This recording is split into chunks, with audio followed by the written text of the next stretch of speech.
ಎಲ್ರಿಗೂ ನಮಸ್ಕಾರ. ಇದು ಅಮೃತಬಳ್ಳಿ. ಇದರ ಹೆಸರೇ ಹೇಳೋ ಹಾಗೆ ಅಮೃತಕ್ಕೆ ಸಮಾನವಾದ ಗುಣಗಳು ಇದರಲ್ಲಿ ಇವೆ. ಇದನ್ನು ಆಗಾಗ ಕಷಾಯ ಮಾಡಿ ಕುಡಿಯೋದ್ರಿಂದ ನಮ್ಮ ರೋಗನಿರೋಧಕ ಶಕ್ತಿಯನ್ನು ಹೆಚ್ಚಿಸುತ್ತೆ. ಬನ್ನಿ ಹೇಗೆ ಮಾಡೋದು ಅಂತ ನೋಡೋಣ.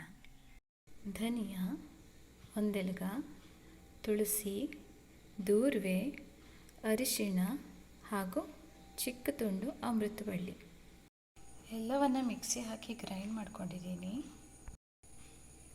ಒಂದು ಪಾತ್ರೆಗೆ 2 ಲೋಟ ನೀರು,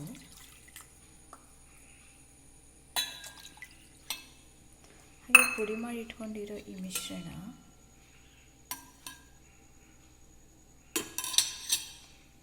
ಹಾಗೂ ಒಂದು ದೊಡ್ಡ ಚಮಚ ಆಗುವಷ್ಟು ಬೆಲ್ಲ ತಗೊಂಡಿದ್ದೀನಿ. ಚೆನ್ನಾಗಿ ಕುದಿಸ್ಬೇಕು. 2 ಲೋಟ ಇರೋದು ಸುಮಾರು 1 ಲೋಟ ಆಗುವಷ್ಟು ಬತ್ತೋ ಹಾಗೆ ಕುದಿಸ್ಬೇಕು. ಸ್ಕೂಲಿಗೆ ಹೋಗುವಂಥ ಮಕ್ಕಳಲ್ಲಿ ಪದೇ ಪದೇ ಜ್ವರ, ಕೆಮ್ಮು, ನೆಗಡಿ ಆಗ್ತಾನೆ ಇರುತ್ತೆ. ಈ ಕಷಾಯವನ್ನು ತಿಂಗಳಿಗೊಮ್ಮೆ ಕೊಡ್ತಾ ಬಂದರೆ ಮಕ್ಕಳಲ್ಲಿ ಕ್ರಮೇಣ ಇಮ್ಯುನಿಟಿ ಬೂಸ್ಟ್ ಆಗುತ್ತೆ, ಇಂಪ್ರೂವ್ ಆಗುತ್ತೆ. ಈಗ ಈ ಕಷಾಯ 1 ಲೋಟ ಆಗುವಷ್ಟು ಬತ್ತಿದೆ. ಇಷ್ಟು ಕುದ್ರೆ ಸಾಕು. ಕಷಾಯವನ್ನು ಸೋಸ್ಕೊಂಡಿದ್ದೀನಿ. ದೊಡ್ಡವರಿಗೆ ಈ ಲೋಟ 1 ಲೋಟ ತಗೊಂಡ್ರೆ ಸಾಕಾಗುತ್ತೆ. ಚಿಕ್ಕ ಲೋಟದಲ್ಲಿ 1 ಲೋಟ ಸಾಕಾಗುತ್ತೆ.